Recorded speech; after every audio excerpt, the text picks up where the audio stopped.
여보, 애들 자. 가만 기다려. 그러더니 부엌고 바깥에 항아리에 가갖고 고구마. 그 차가운 고구마를 2개 갖고 와서 애들한테 걸릴까봐 싹싹싹 깠는데 저는 그 순간에 깼어. 저 먹는 거 귀신이거든요. 눈치도 없어. 그래갖고 이제 일어나는데 아빠가 애들 자나. 그러니까 애들은 잔다니까. 근데 내가 이렇게 일어나고.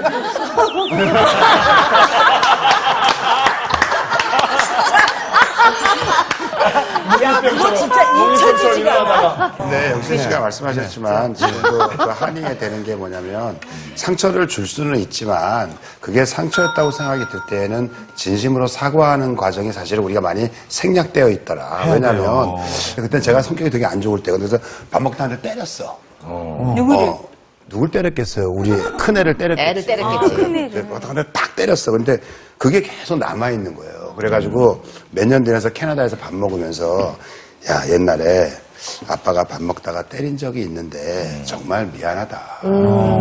근데 웃긴 게 뭐냐면 둘째는 안 맞았어. 걔가 괜찮아요, 아빠.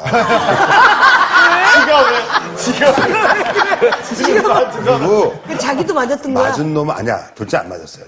맞은 놈은 말 안 하더라고. 그래서 그러니까 이런 거예요. 그 어떤 그 일본의 소설가가 얘기한 것처럼 사과는 그 사람이 됐다고 할 때까지 하는 맞아. 저는 오히려 요즘 아이들한테 더 해당되는 것들이 저한테는 상처였는데 엄마는 뭐든지 엄마가 해줄게. 뭐 학교에 미술 숙제가 있는데 가위로 써야 될 숙제 있으면 엄마가 해줄게. 엄마가 하시고 제가 하고 싶었거든요. 그다음에 심지어는 고등학교 때까지 엄마가 수학여행을 같이 따라가셨어요. 진짜요? 수학여행지까지. 좀 심하시다. 저도 엄마랑 헤어지는 거 너무 슬퍼가지고 엄마는 운동장에서 저는 이제 버스 안에서 헤어질 때까지 눈이 퉁퉁 붙도록 엄마하고 이산 가족처럼. 네. 수학여행 가요. 하고 저는 또 이제 엄마 잊어먹고 막 노래 부르면서 갔잖아요. 그럼 저녁이 되면 친구한테 친구를 통해 쪽지가 나요. 엄마 옆에 여관에 있을 테니까 엄마 필요하면 불러라. 네, 그 엄마 거기서 그냥 아무 할 일 없이 저랑 함께 하셨던 거예요. 그러니까 눈물 나신다. 예, 눈물 나시려고 그래. 그러니까 그러고는 이제 엄마가 좋은 남자 정해줄 테니까 너는 남자친구 만나지 말아라. 제가 사실 대학 4년 동안 남자친구가 없었기 때문에 축제도 가본 적 없고 진짜 술 한 번 마셔보지 못하고 대학을 졸업했잖아요. 근데 문제는 엄마 없이 제가 있어야 될 시간들이 훨씬 더 많잖아요. 그때서부터 이제 엄마 없을 때 엄마가 해줘야 될 여러 가지 목들은 제가 스스로 해야 되는 게 그게 상처가 되는 거예요. 그리고 또 이런 것도 있는 것 같아요. 나는 지금 생각나는데 우리 엄마가 나 돌아가시기 전날인데 무슨 우리 엄마가 정신이 왔다 갔다 했거든요. 근데 갑자기 내가 너한테 굉장히 미안한 얘기를 하나 할 게 있어. 이렇게 돌아가시기 우리 집에 2년 계셨거든요. 그래서 뭐네? 이랬더니 너 고등학교 때 내가 영화 구경을 이렇게 갔어요. 이렇게 가니까 왜 치마나 이런 거 좀 어른 거 같은 걸 입어야 되잖아. 근데 우리 집에 그 이불 왜 요 밑에 그 이렇게 체크 무늬로 된 게 있었어요. 그래서 내가 그걸 뜯어가지고 스카트를 만들었어. 네. 그걸 스카트를 만드는데 그 어른같이 하느라고 약간 미니 스카트 같이 해서 여기 찢었어요. 그러니까 우리 엄마가 처녀기 집에 넓적다리가 내놓게 다닌다 그래가지고 우리 엄마가 그걸 틀어서 난리를 쳤어요. 근데 내가 그거를 다시 꼬맨데 우리 엄마가 또 틀었어요. 그래서 내가 그걸 불을 질렀어요. 이게 성질이 난 거지. 그러니까 우리 엄마가 그때 나한테 성질머리가 어떻게 그러냐고 해서 막말을 하게 된 거고 나는 이 불로 들어갈 태세로 거의 있었던 것 같아요. 근데 그 이후로 우리 엄마하고 나하고 한 번도 말을 거기에 대해서 안 한 거예요. 근데 우리 엄마가 독하게 굴었던 거를 엄마가 먼저 사과하는데 내가 거기에 대해서 아무 대답을 안 하고 있었던 게 너무 돌아가신다 미안한 거죠. 그 내 악착 같은 거가 내가 돌아가시기 전날인데 자기도 무슨 느낌이 있으니까 얘기했을 거 아니에요. 근데 그 얘기를 내가 괜찮았어 엄마 내가 그때 잘못했지 이렇게 말할 걸 그걸 말하지 나 그런 거 기억 못해 내가 그런 일 있었나 내가 그랬 너무너무 미안한 거 있죠. 네, 그러니까 사과를 누가 하면 받을 수 있는 안을 수 있는 그거가 있어야 되는 것 같아. 근데 내 성질머리가 못 돼갖고 그걸 끝까지 내가 그렇게 버틴 거가 진짜 미안해요. 상처를 살다 보면 어쩔 수 없이 받잖아요. 이게 좀 그런 남한테 모르는 사람한테든 뭐 가족한테 누구한테든 대처를 어떻게 해야 됩니까? 지금처럼 이렇게 이제 불교에 그런 얘기가 있대요. 그 두 번째 화살에 맞지 마라. 왜요? 첫 번째 남이 주는 그 상처를 피할 수는 없지만 네. 그거를 맞고 본인이 거기에 분노를 느끼고 좌절감을 느끼는 게 바로 두 번째 화살이다. 그쵸? 그래서 첫 번째를 피할 수 있는 방법은 없대요. 근데 사실은 두 번째 화살은 누가 쏘는 거냐면 내가 쏘는 거예요. 지가 저한테 하는 지가 쏘는 거예요. 그래서 이런 거를 좀 그 피할 수 있는 방법 중에 하나가 또 뭐냐면은 그 호주의 어떤 여성이 제가 말씀드렸었잖아요. 친구한테 좀 재워달라고 부탁했는데 친구가 재워주지를 않았다. 근데 이제 그래서 상처를 받고 어디 이제 밖으로 나가는데 바닷가에 가서 문득 생각하다 보니까 이런 생각이 들더래요. 걔가 나를 재워주지 않은 건 지 문제 때문에 재워주지 않은 건데 왜 나는 나 때문에 재워주지 않은 걸로 생각했을까?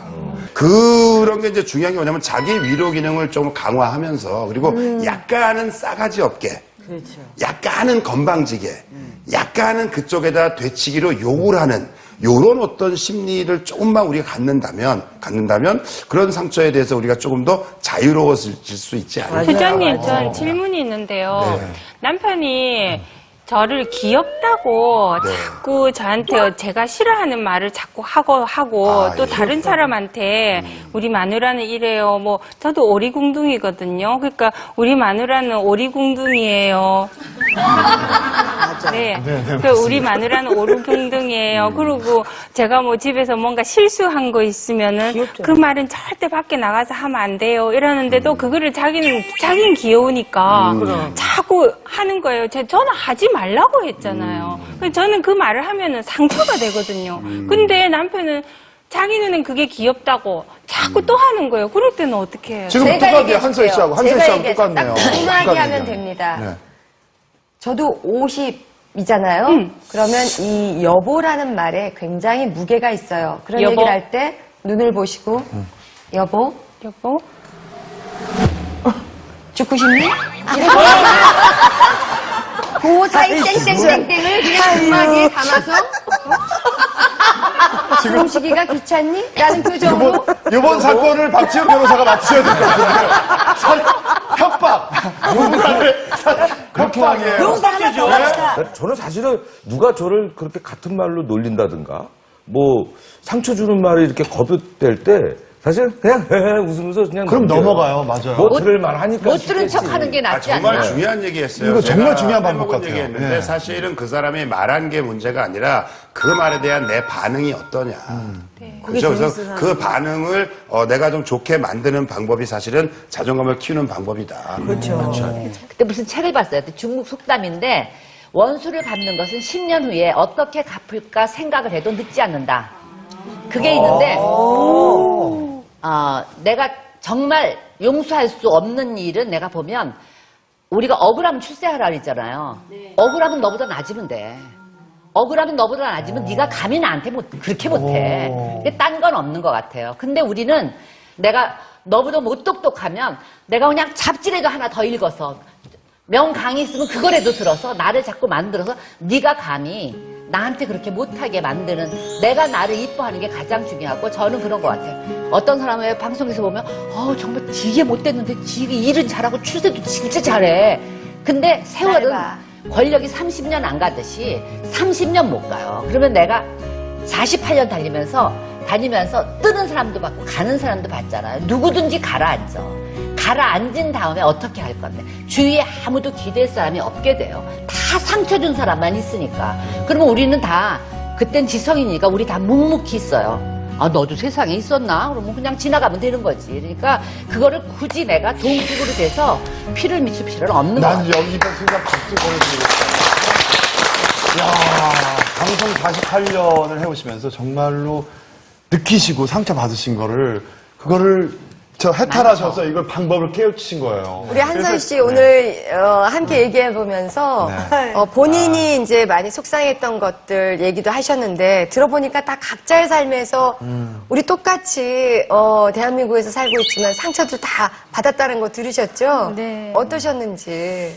생각해보니까 저는 저를 사랑하지 않았던 것 같아요. 이 대한민국에 와서 나는 북한에서 왔기 때문에라는 그 자신감을 자꾸 저는 낮추고 살아서 저를 더 이렇게 소심하게 만들지 않았나라는 생각이 아니지, 두 들고요. 인생을 살아봤는데 자기가 훨씬 낫지. 네, 근데 우리 아무도 못 그렇게 가봤는데. 긍정적으로 생각을 못했던 것 같아요. 그리고 서구형 몸매예요. 옷도 그리고 입으시고. 우리 이경혜 선생님 말씀처럼 가끔은 너무 속에만 품지 말고 이렇게 뱉어야 할 때도 있는 것 같아요. 그게 오히려 내 마음의 병을 얻지 않고 나를 좀 내려놓는 그런 소통의 방법인 것 같아요. 저 때로는 송도순 선생님 말씀처럼 그러려니 하고 내 자신을 좀 더 사랑하고 그냥 이렇게 속으로 그냥 편하게 생각하는 게 어떤 방법에 있어서는 정말 자신한테 좋은 치유가 되는 것 같아요. 한서희 씨 말씀 너무 잘하세요.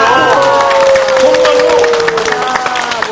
정말 모범학생 같아. 대한민국에 그렇게 어려운 일을 겪은 사람이 그렇게 많지 않잖아요. 아, 정말 좀. 그래서 이 시간을 통해서 저는 내가 목숨을 걸고 이 대한민국까지 찾아왔는데 이 대한민국에서 못할 일이 뭐겠냐. 한 번 더 말씀.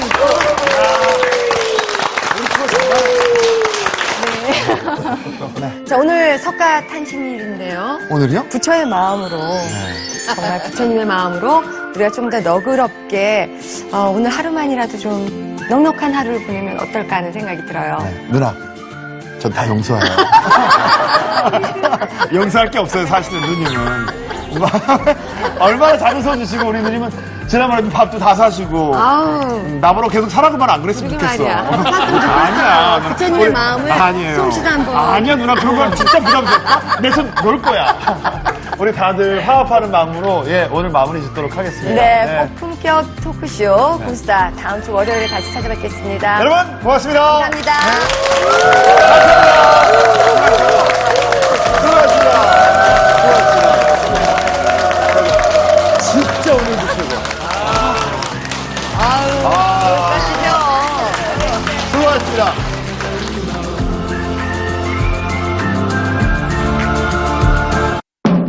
유언을 효력 발생하려고 그러면 다섯 가지 방식에 맞춰야 됩니다. 아, 뭐요? 어머니한테 이제 용돈을 드릴 때 제가 합니다. 내가 주고 싶을 때 있다는 거야. 아무 때나. 내 맘이야. 내 돈을 왜 지 맘대로 해.